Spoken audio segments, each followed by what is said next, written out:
Nós vamos, então, dar continuidade ao nosso seminário. Nesse momento, com a realização da mesa redonda, intitulada A Interculturalidade em Laboratório, experimentando com as línguas faladas no Acre. O mediador é o professor mestre Carlos André Alexandre de Mello, e os debatedores, o professor doutor Joaquim Paulo Lima Kaxinawa e a professora doutora Maria Inês de Almeida. Muito obrigada. É isso.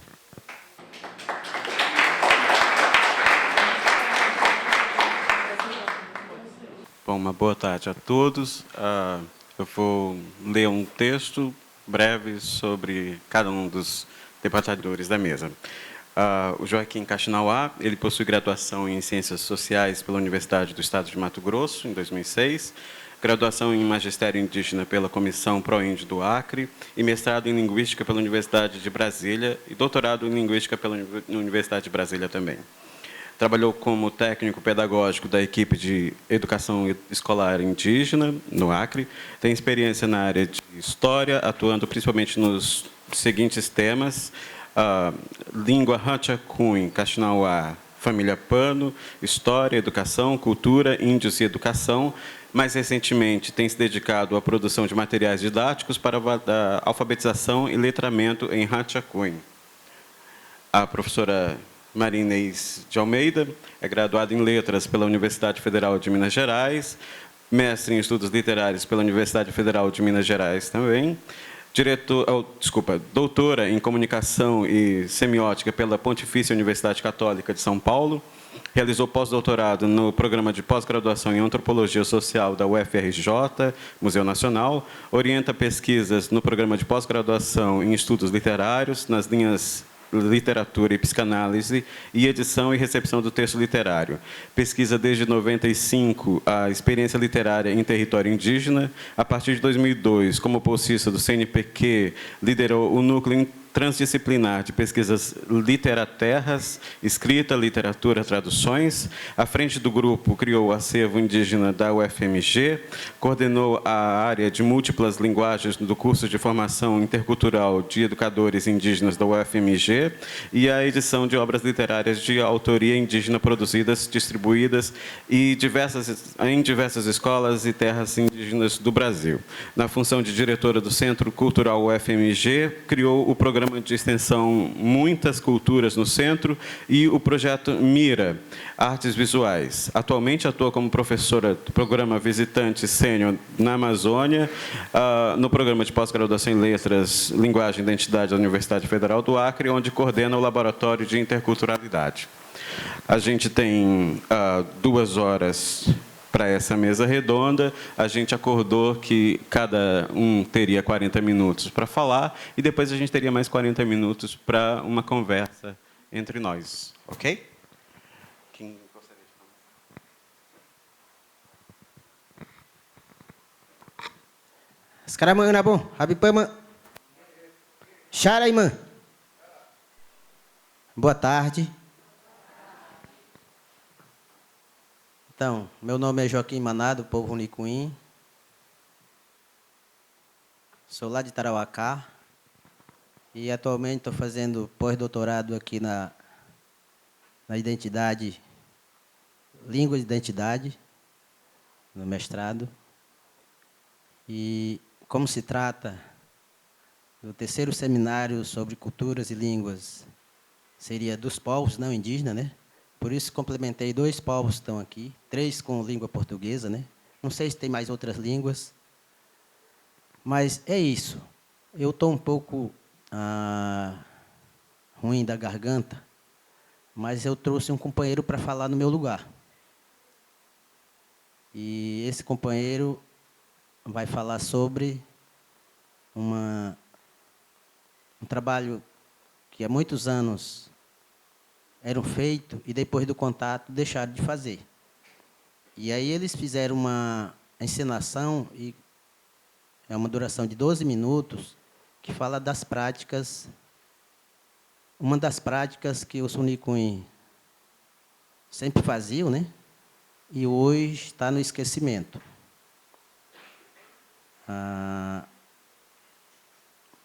São trabalhos que, desde 2000, tentamos fazer e, aos poucos, estão surgindo essas informações. É onde, quando a gente construir o Base Comum Curricular Unicuim, é uma das áreas, quando se trata MUNUM.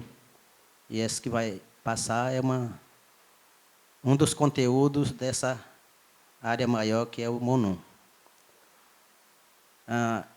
Vamos assistir, depois a gente faz a complementação.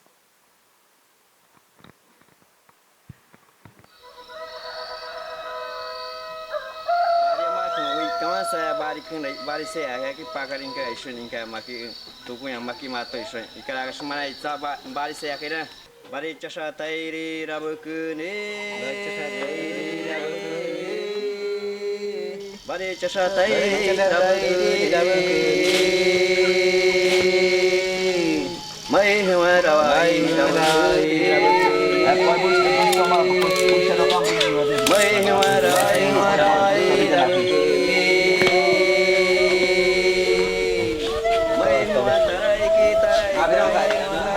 hao cái chơi hai mani tung tên cái chơi mani căng bay nè bung nào ati à chơi chơi hao mà cái cây hao anh sang cầu suma papai nó cũng kabu yu nuôi mà hatua masina akatin ngaki cái này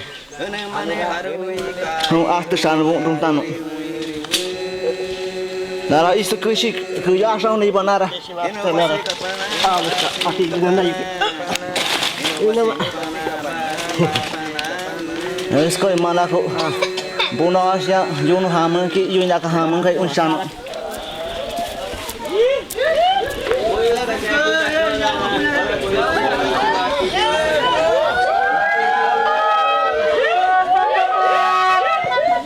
karena utimara haru kunu Moyo tirbo makan so mata bana bimari kira una kiri daba minu kaca ikin no uimari makan so sina dia iskira kati no ikai burano no itanu ka bosiam buraba doi ke tanu no ku kunanu burana ada nura naba mata uria kirani ikinu manuku yosin bikin tawaria bidang kani ikira nama hatira kinu doi ke kas kita indah hati di daun dia kani ke beri bona termeru raba lokong hoi lokong nona yang kani dah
Bagi kan so ya pecah, nusinya skuta. Sekarang mak betul kuta. hawa mới mà hawa inubani inumaitani ki kayaknya cici hawa mai nung kayaknya cici Awia mai cái chi chi. Awia mai ma hanwa tsabani tsaba bai ni tsaba tani ki kai chi chi. Awia mai ma hanwa tsabani tsaba tani ki kai chi chi. Awia mai ki kai chi chi. Awia mai ki kai chi chi. Awia mai ma hanwa sanu ba bai ni sanu tani ki kai chi chi. Awia mai ma hanwa sanu bai tani ki kai chi chi. Awia mai ki kai chi chi. Awia mai ki kai chi chi. Awia mai ma hanwa isaba bai ni sama tani ki kai chi chi. Semi bala pula pula pulkamai lo. Nama me asko amara ni kuri escuchi. Aske to si pistere que hamori escuchei. Tu e hamori tu.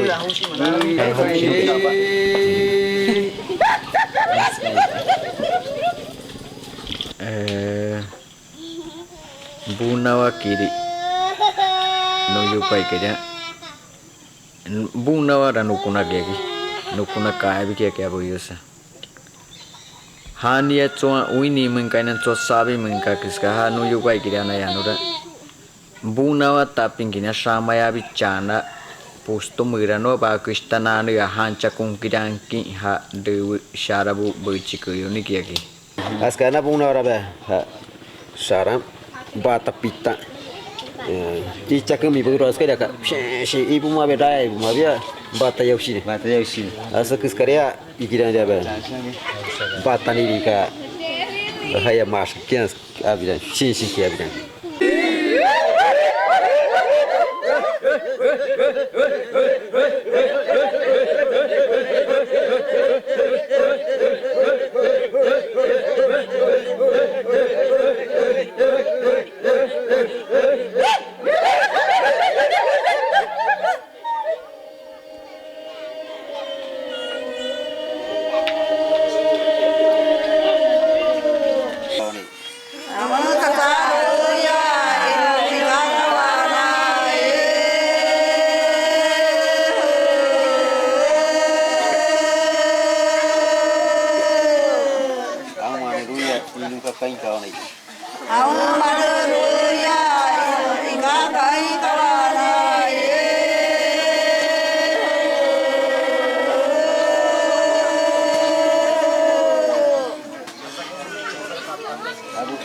habuk cana ibu nikini itu boleh su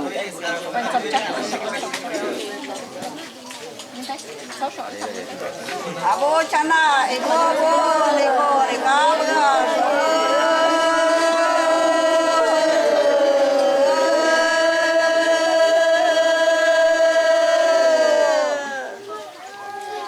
niko Niko semua kawan ni. Niko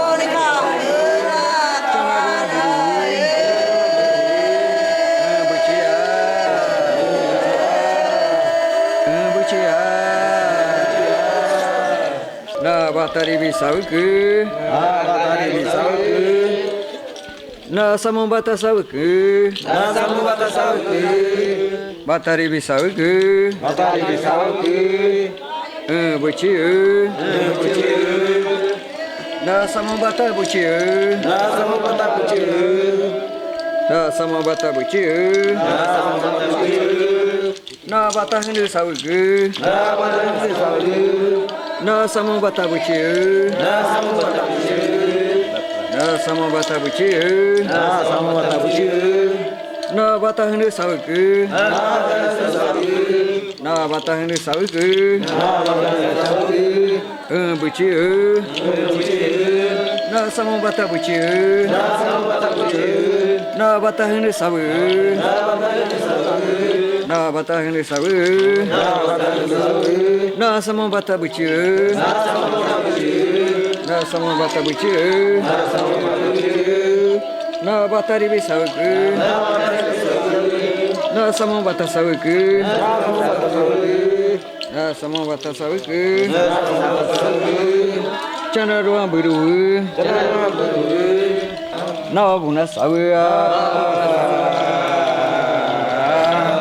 Bata hendu bucia. Sama bata bucia. Bata hendu tuanu.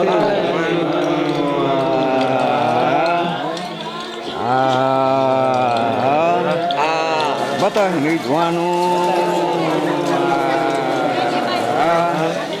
Inka sawima, nawa bunara, bata henira,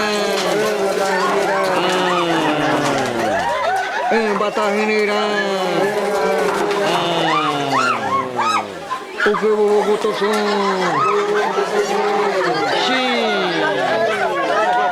sama bata kain, shi. Sama bata kain.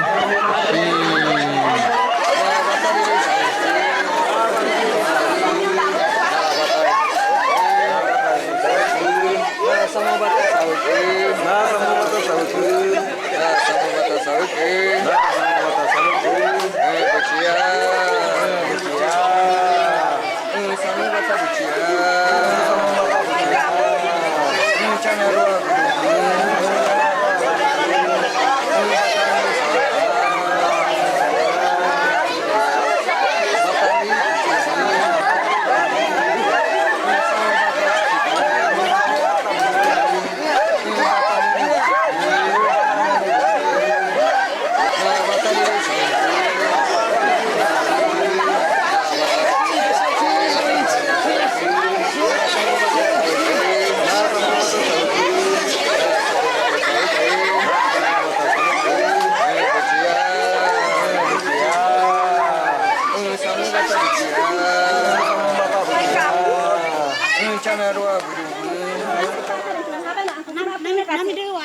Qua này mà ăn đi ăn cái con cây này đi đi rồi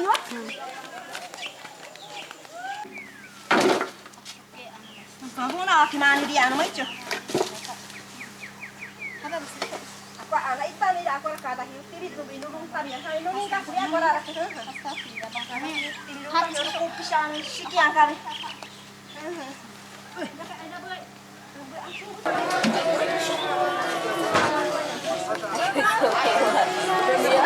Aku kasih miscoition. Ano pong naway kikya ka?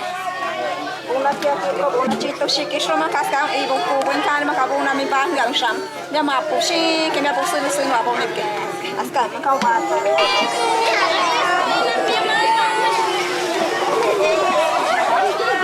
Iskaw atin na iya.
Sanroika, Baroika, Puximaika, Marisaika, Tepumaika, Batahipuchini, Naumuna Usawia, Pur.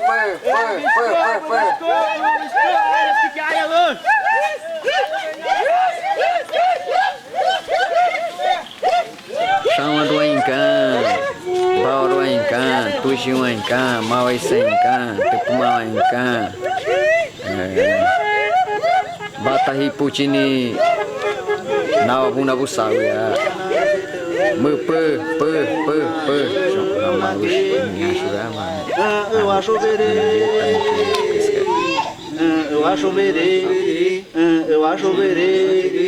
Yana Shiny Boo, Yana Shiny Boo, Yana Shiny Boo, no Condesito, Changarisito, una key, no Condesito, Changarisito, una key, Yana Shiny Boo, Yana Shiny Boo, Yana Shiny Boo. Incairu akane,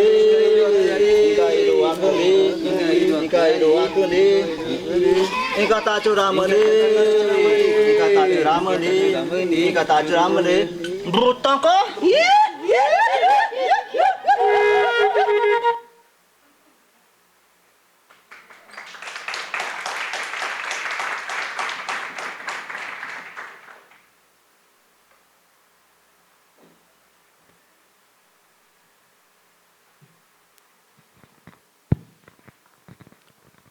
Então, deu para ver a linguagem em Runicuim, né? Linguagem Rantiacuim.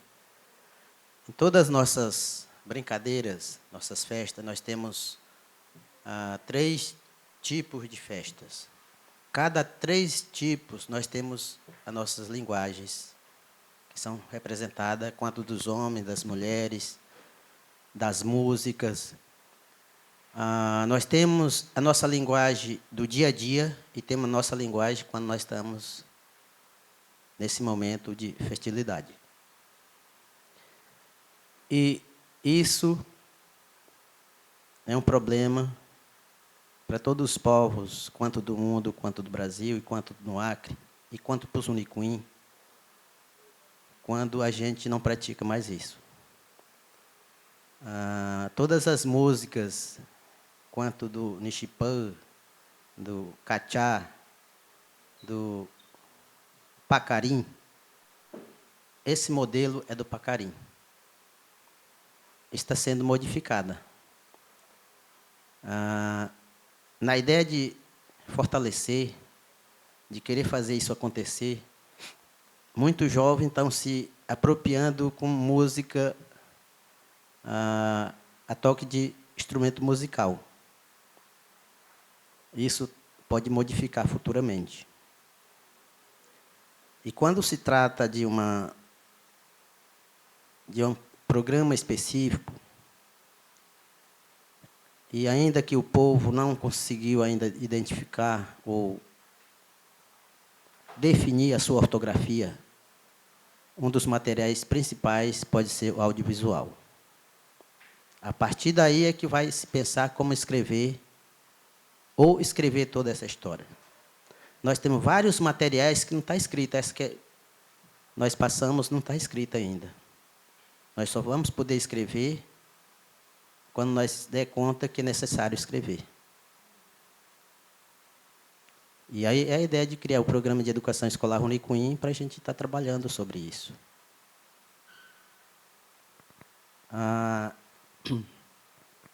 Nós temos outros documentários que foi feito pelo um professor pesquisador, que é o Tanã, que é sobre passagem da adolescência, que é o Nishipupimá. Também é 30 minutos, né? Esse aqui você leva 2 ou 3 semanas para fazer essas práticas. O que foi, só para mostrar para vocês, né? Foi selecionado só 12 minutos. O que o Tanner conseguiu fazer ficou em 30 minutos, mas também leva mais de semanas para praticar essas brincadeiras. E nós temos essa dificuldade toda, né? Hoje nós temos o laboratório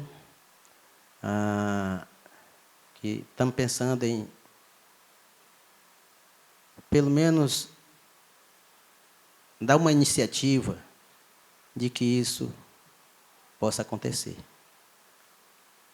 E no próximo encontro, no próximo seminário, eu estou falando aqui para os coordenadores do evento, para que a gente consiga trazer esses povos para eles falarem sobre as questões das políticas do conhecimento dele. Que é diferente de eu estar falando sozinho ou alguém que pesquisou sobre esse povo está falando. Mas eu acho que é o momento de começar a ouvir eles.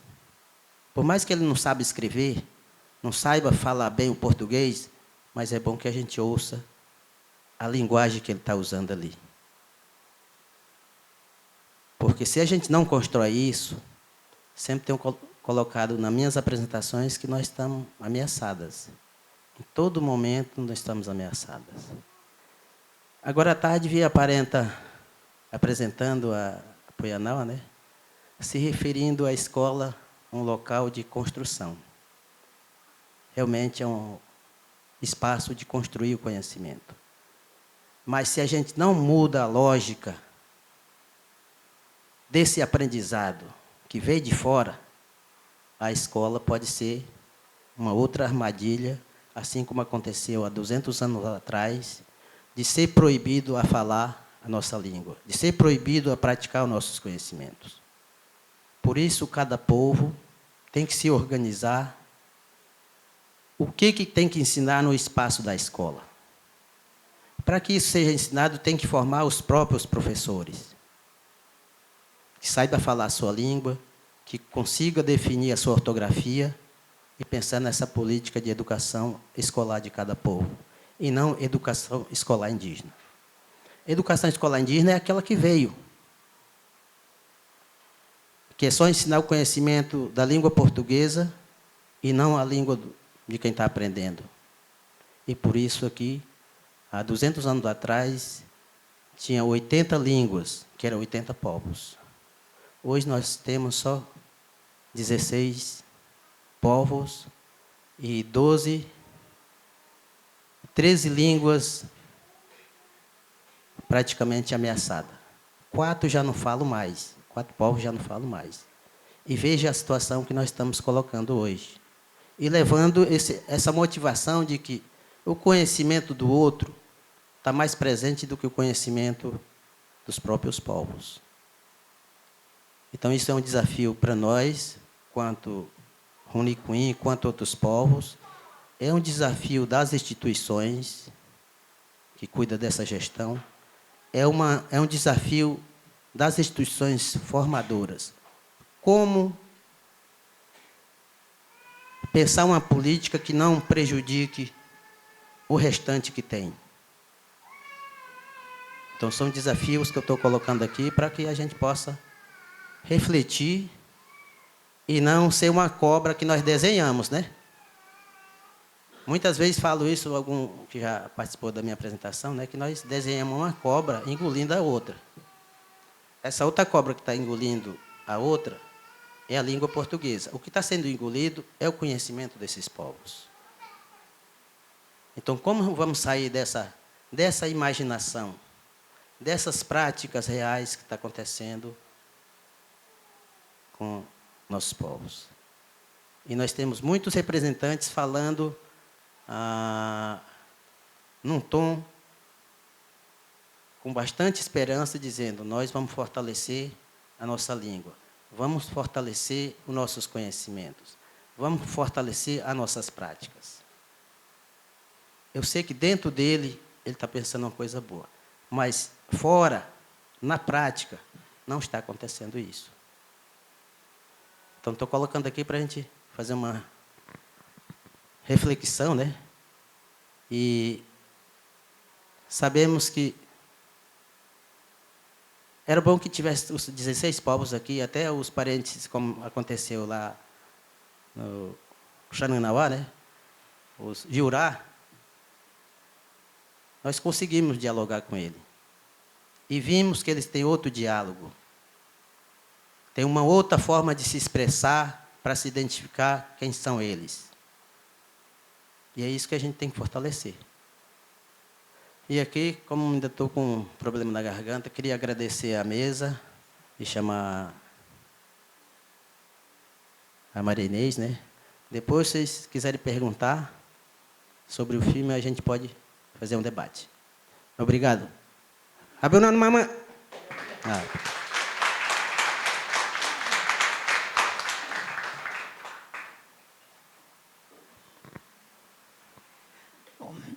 Boa tarde para todos. Eu queria agradecer o Shelton, Gabriela, os organizadores, né, desse terceiro seminário, por mais essa oportunidade, né, da gente estar aqui, eu e Joaquim juntos, falando, né, em nome também do Laboratório de Interculturalidade, esse laboratório recém-criado aqui no programa de pós-graduação, né, cuja sede, né, fica aqui na sala 206, aqui no segundo andar desse prédio, e que a gente deseja, né, que venha a ser cada vez mais um espaço não só de acolhimento dos pesquisadores indígenas, mas, sobretudo, um espaço de laboratório mesmo, no sentido pleno da palavra, que é da gente fazer experiências, né? Experiências interculturais. Bom, eu vou tentar assim, resumir o que orienta, mais ou menos, esse laboratório, né? O pensamento que orienta esse laboratório, que, basicamente, é simples assim. A interculturalidade, o que a gente chama, né, comumente, né, de interculturalidade, é o que poderia ser também chamado de processo tradutório.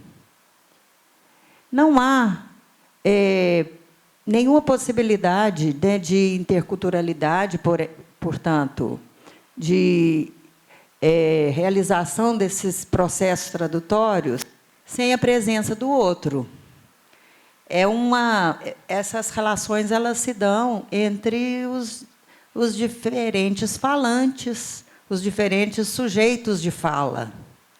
Então, é impossível a gente implementar um laboratório de interculturalidade na UFAC sem a presença física, concreta, das diversas culturas ou das diversas línguas, né? Falando mais especificamente, das diversas lógicas, né? Como disse o Joaquim. E se tem um lugar, né, na nossa civilização, sobretudo a partir na era moderna, né, que a lógica, uma determinada lógica, se impõe, esse lugar é a escola, né? A escola, né, no Ocidente, ela é feita, foi criada e ela existe para consolidar na sociedade o Estado, né? A escola entrando, por exemplo, nas áreas indígenas, nas terras indígenas, e podemos afirmar que todas as aldeias do Acre, né, dos 15 povos do Acre, né, tem um que ainda não tem escola, né, um povo, mas que está pedindo, que está querendo ter, né, que esses de recente contato, que fizeram contato agora em 2014. Mas todas as terras indígenas do Acre têm escola, têm sala de aula. Isso é um braço do Estado lá dentro, sem, no entanto, levar as vantagens que o Estado proporcionaria, né, ou deveria proporcionar às pessoas, aos cidadãos, às sociedades, né? Ou seja, nós temos no Acre, então, as escolas indígenas, nós temos a universidade, nós temos os professores indígenas, Nós temos as 13 línguas faladas, nós temos 3 famílias linguísticas, né? Mais do que 13 línguas, nós temos 3 famílias linguísticas que talvez isso implique, né? Eu não sou linguista, vocês me desculpem se eu estiver falando uma besteira, mas talvez isso implique em 3 mundos, né? 3 matrizes culturais muito diferentes, né? Os Pan, Aruac, Arawak. Então, quer dizer, os antropólogos e linguistas entendem isso melhor, mas, de qualquer maneira, o que a gente tem aqui no Acre, né? O que a Universidade Federal do Acre tem a seu dispor, vamos dizer assim, é uma riqueza cultural, linguística e social rara, né? E que a gente sente, né? E isso não é um problema só do Acre, né? É um problema do Brasil em geral, não só também do Brasil, talvez, mas o que a gente sente é que a universidade não aproveita isso no sentido da busca do conhecimento, que deveria ser a função precípua da universidade. Então, assim, a gente tem todo esse campo e esse material de pesquisa, né, e de possibilidade de produção de conhecimento, e, no entanto, a gente ainda está muito, né, o nosso movimento ainda é muito fraco, ainda é muito incipiente nesse sentido. Falando do Acre, mas no Brasil de uma maneira geral, né? E eu acho que como fazer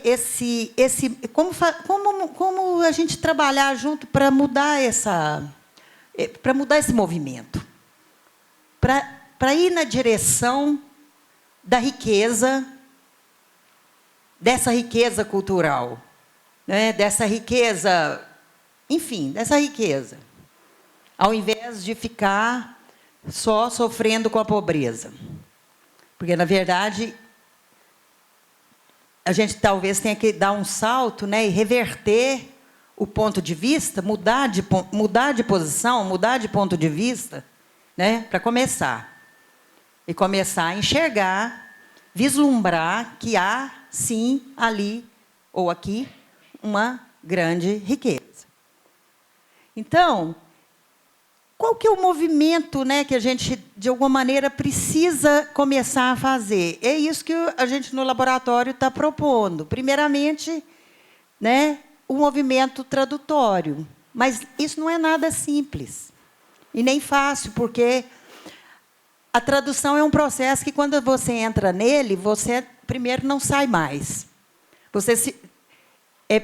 É o caminho para o outro, não no sentido do espelho, né, como se diz, mas no sentido da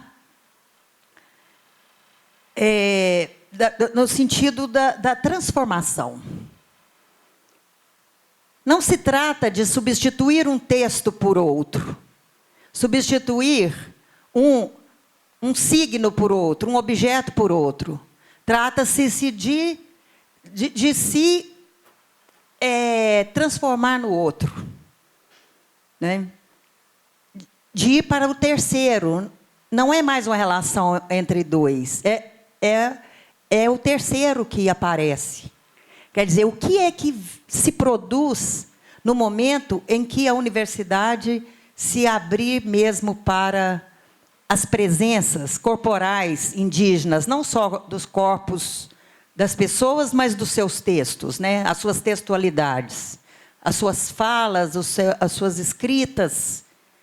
Quais são essas escritas? Por que essas escritas não entram, né?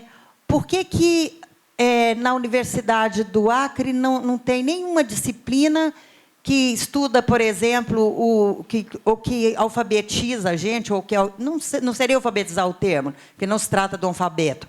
Mas por que a gente não estuda os canê? Por que a gente não aprende a ler? O que eles chamam né, genericamente de grafismos indígenas, mas que eu, pessoalmente, defendo que a gente pode chamar de as escritas. As escritas criadas por sociedades indígenas, né, que, ao longo dos tempos, foram secretando aquelas formas de escrita que não são alfabéticas. Por isso, talvez, a gente tenha dificuldade de considerar como escrita, mas tem aí uma questão que, teoricamente, é fácil de resolver, né? Agora, por que a gente não aprende a ler? Será que o processo tradutório começa, então, pela escuta mesmo e pela leitura? Ou pela leitura no sentido amplo, que inclui a escrita, porque é a leitura dos textos orais, não é? Então, e tem ali uma escrita, uma forma de arquescritura, né, que seja, não sei como que a gente pode chamar. De qualquer maneira, isso que a gente está tentando cutucar no laboratório, nós, né, o Joaquim e todo, né, a Valda, o Shelton, né, o Danilo, o Cristiane, Marina, estou falando os que eu estou vendo aqui, que são pesquisadores que estão, né, o Eldo, que estão trabalhando, né, começando esse trabalho no laboratório. Isso que a gente está propondo, então, nós vamos chamar de escola indígena. Porque não é escola indígena, é um termo genérico, é um termo mítico, que não corresponde a nenhuma realidade concreta, mas é uma palavra, né, que nós gostamos de usar. É no sentido afirmativo. Indígena significa aquilo que está fora desse ocidental, assim, genericamente falando também. Escola indígena como conceito. Ela não se localiza exatamente em nenhum lugar, não está ligada diretamente a nenhum povo, mas é um conceito. Aí eu gostaria até de mostrar que a gente... Volta primeiro. Que seria, então, o laboratório de interculturalidade, ele ele trabalha o material dele, a matéria-prima, a matéria com a qual ele trabalha, chama-se escola indígena. E trata-se, na prática, de uma proposta em construção. Por que é uma proposta em construção?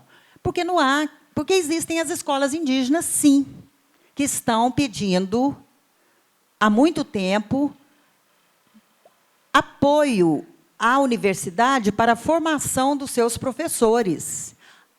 Pelo menos metade dos professores indígenas, mais da metade dos professores indígenas do Acre não tem sequer o ensino médio completo. Muitos não têm nem o ensino fundamental completo. E estão dando aula nas aldeias, em contratos precaríssimos do Estado ou das prefeituras. Eles estão fazendo existir, fazendo funcionar, a duríssimas penas, as suas escolas interculturais e bilíngues. Quer dizer, eles lidam com uma escola de altíssima complexidade, lidam bem, na minha opinião, porque o que eu vejo nas minhas pesquisas é que essas escolas têm bons resultados em vista do tão pouco apoio, tão pouca condição que eles encontram de trabalhar, né? Muitas vezes, chega mês de outubro, o professor não recebeu o salário nenhuma vez naquele ano, porque simplesmente não teve dinheiro para gasolina, para pegar o barco, descer não sei quantos dias até a cidade para entregar um papel. Isso eu vi acontecer, né? Ninguém me contou. Ou seja, mesmo assim, esse professor está lá o ano inteiro dando aula, numa escola bilíngue, ensinando português, ensinando a língua, e sem quase nada de formação e de preparo, de capacitação técnica para aquilo, vamos dizer assim. E, no entanto, essa escola existe. E o que é que a gente pensa, né, em fazer sobre isso? A gente pensa, né, no laboratório em aglutinar pessoas, reunir pessoas e pesquisadores e estudantes da universidade, professores da UFAC, do IFAC, né, da Comissão ProIndy do Acre, todos os órgãos que têm condição de oferecer mão de obra para esse apoio aos professores. O laboratório tem a função, ele foi criado para articular essas forças também, para que a gente pense a sério na escola indígena. Mas pensar o seguinte, a escola indígena como um conceito, a gente pode pensar até que ela é a escola que interessa aos brasileiros em geral, por exemplo. Né? Porque, se a gente for pensar bem, toda escola é intercultural e bilíngue, ou até multilíngue no Brasil. Quer dizer, tudo que a gente pensar e pesquisar em termos de escola indígena serve também para pensar a escola num país feito Brasil, um país multicultural como o Brasil. E a gente pensa, então, que é uma proposta em construção com esse desenho. Né? Esse desenho foi criado, né, lá no laboratório, né, pela Ana e pela Marina, duas pesquisadoras envolvidas lá, pensando assim, pensando na tecelagem e no trabalho também com miçanga, mas também pode ser numa colmeia, pode ser num rizoma, pode ser, quer dizer, em tudo aquilo que né, que é imperfeito, que é incompleto e que não cessa de se processar, de se inventar e de se fazer e desfazer. Quer dizer, não tem um formato determinado. Tem um movimento, é um fluxo. Né? Mas se costura algo ali, de qualquer maneira. Os desenhos possíveis são múltiplos. Cada Runiquim, Arara, Puianaua, Catuquina, Axaninca, qualquer povo do Acre pode fazer seu próprio desenho curricular, por exemplo. Né? Mas há o princípio norteador, pode passar, por favor. O princípio norteador está ali, seria esse, né? De não unificar, multiplicar, não formatar, transformar, não decompor, compor com, abrir caminhos e reunir, recontar e variar, preservar e inventar, descobrir e imaginar. Pode passar. Seria uma escola que partiria desses princípios que a gente já observa pela própria etnografia, né, dos povos indígenas do Acre, por exemplo, que já é até farta. A gente tem muito estudo sobre os Runiquim, então, que tem de dissertação e tese de doutorado na área de antropologia e também de linguística, de etnomusicologia. Então, a gente tem muita coisa, muito caminho andado para poder pensar que realmente uma escola, por exemplo, Runiquim, ela caminha nessa direção. Porque caminha na prática. Quando a gente vai observar a escola que está acontecendo, apesar do Estado, lá nas aldeias, é isso mesmo. É isso mesmo, nós não estamos inventando nada. Isso é observação. Ali, isso mesmo, a coletivização de saberes, né, e das práticas. A coisa se dá com o envolvimento de toda a comunidade, né? as crianças, os bebês, os velhos, os visitantes que chegam de fora, os parentes que vieram de outro lugar. As pessoas participam da escola normalmente, né? Então, seria esse o desenho, né? As metáforas que nós estamos usando, né? Como o do artesanato, né? Da tecelagem, os fios e contas que reúnem os mestres, as histórias, as técnicas, né? Agora, quem são esses mestres? Na construção no pensamento dessa escola indígena, os mestres são realmente os esteios da escola. Esses mestres, por exemplo, no caso do Acre, a gente está pesquisando quem são eles e está fazendo um trabalho de fortalecimento deles através aqui, inclusive, da UFAC. Né? Então, nós temos mestres, como vários vocês conhecem, né? Por exemplo, Macu é um mestre, que é o movimento dos artistas Runicuim. Essa sala aqui, inclusive, tem a presença aqui do Macu no seu ambiente.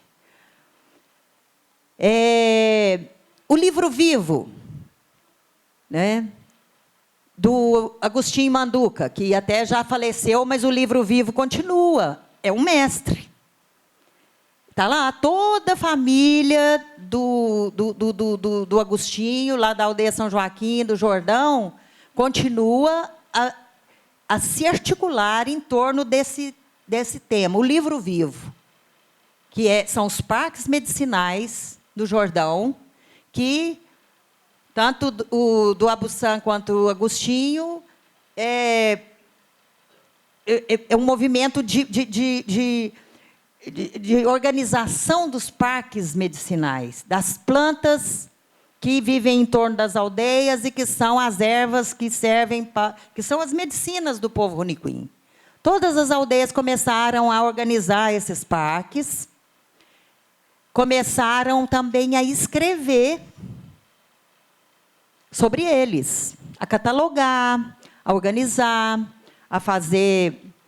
Fizeram manuais, né, de medicina para orientar os agentes de saúde. E tudo isso com o título O Livro Vivo. E o Agostinho disse, olha, professora, mostrou o parque para nós, quando nós fomos editar um dos livros vivos lá, falou, olha, aqui está o livro vivo. Nós queremos que os técnicos da universidade ajudem a gente a passar ele para o papel. Mas o livro era o parque medicinal. Então, né, o Agostinho já até faleceu, mas não importa. Né? O espírito dele é um mestre que existe, que está presente na escola Runicuim. E os filhos deles são continuadores, além de tudo, os filhos, os netos e tal. E assim por diante. Nós temos também o Nishipupimá, nós temos o Nishipai, nós temos o Cachanaua, nós temos... Eu não vou saber todos, porque eu conheço pouco da cultura Runicuim, mas... Né, o Joaquim poderia aqui citar, por exemplo, né, ou então o Sivaldo, ou então o Fernando Henrique, né, que são os Runicuim que estão aqui trabalhando essa semana no laboratório. Eles poderiam citar vários mestres, que não são necessariamente pessoas. São conhecimentos mestres.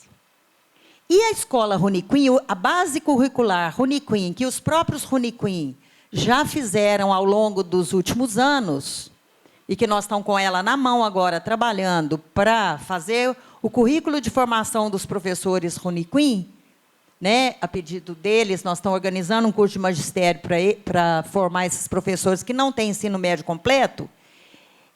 Essa base curricular, para a gente poder traduzir ela, a gente precisa entender, por exemplo, aonde que está esse ensino?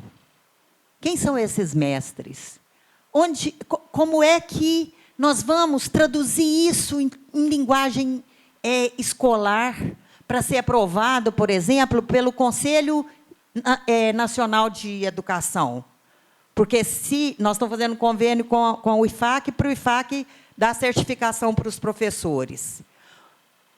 Esse currículo, em nível técnico médio, né, técnico integrado, que chamaria modalidade. Como que esse diploma vai ser... essa certificação, esse diploma que eles vão receber daqui a 3 anos, por exemplo, vai valer oficialmente mesmo. Eles podem fazer Enem, considerar que terminou o ensino médio e que são professores formados no nível técnico também. Como que vai fazer? A gente tem que traduzir essa base curricular para o sistema educacional brasileiro. Não é? Tem que fazer ele dialogar com a base curricular nacional, que saiu agora, né? A última versão dela. Mas, ao mesmo tempo, é isso que eu estou dizendo. As componentes curriculares, na hora de traduzir, né, o Fernando Henrique ficou comigo ontem, a gente fazendo esse exercício de tradução. Como fazer essa tradução? Porque significa, então, fazer acontecer a interculturalidade entre a sociedade Runicuim e a sociedade nacional, em geral. Entre 2 sistemas, entre 2 lógicas, muito, muito, muito contraditórias uma com a outra. Não é que elas sejam diferentes, não. É que elas são conflitantes. Então, isso é um impasse. Porque qual a cobra que vai engolir a outra? Né? Continua a pergunta no ar. Né? Então, assim, falei essas coisas. Né? Até é engraçado, porque eu tinha pensado em falar mais sobre tradução, do ponto de vista mais teórico, assim, mas acontece que a emergência, né, e a urgência de, como se diz, de fazer com que a UFAC, em geral, abrace esse programa de apoio à formação dos professores indígenas, ela é uma coisa tão urgente, é tão absurdo a situação deles no Acre, a falta de apoio deles do Estado, que é uma situação quase que a gente podia dizer criminosa, né? Dá vontade de ir no Ministério Público e fazer a coisa acontecer assim drasticamente, né? Mas a gente sabe também que não adianta, não é... As coisas são muito... tem o tempo delas e também tem que ter esse equilíbrio, né? Porque, por mais que a gente veja a necessidade de que as coisas... saiamos desse marasmo e desse estágio de só reclamar das coisas e vamos partir para a ação, mas, ao mesmo tempo, o mundo é o que é também, né? E tudo é muito complexo e a gente tem que mergulhar no real, de qualquer maneira, por mais perigoso que seja, né? Eu sempre lembro de um livro que foi muito forte na minha... Eu sou da área de literatura, né? Então, a literatura meio que também é o meu mestre, né? Assim... É um livro que é muito forte para a gente pensar essas coisas, a coisa da tradução, que é o Coração das Trevas, né, do Conrad, que é um clássico, né, da literatura aí de língua inglesa e tal. Mas que eu sempre penso nessa questão, assim, que é aquele ponto em que é o abismo mesmo. A tradução, os esforços tradutórios, eles levam a gente para um ponto que é abismal. É o coração das trevas mesmo, né? Mas, no entanto, a gente não para de tentar, não para de traduzir sempre, porque também a vida é tradução. E a vida é morte também, né? Então, Quer dizer, onde eu vou fazer a passagem mesmo para o outro lado, para o lado mesmo da floresta? Vai ser quando eu vou entender mesmo a floresta. Mas aí é a minha morte. Esse é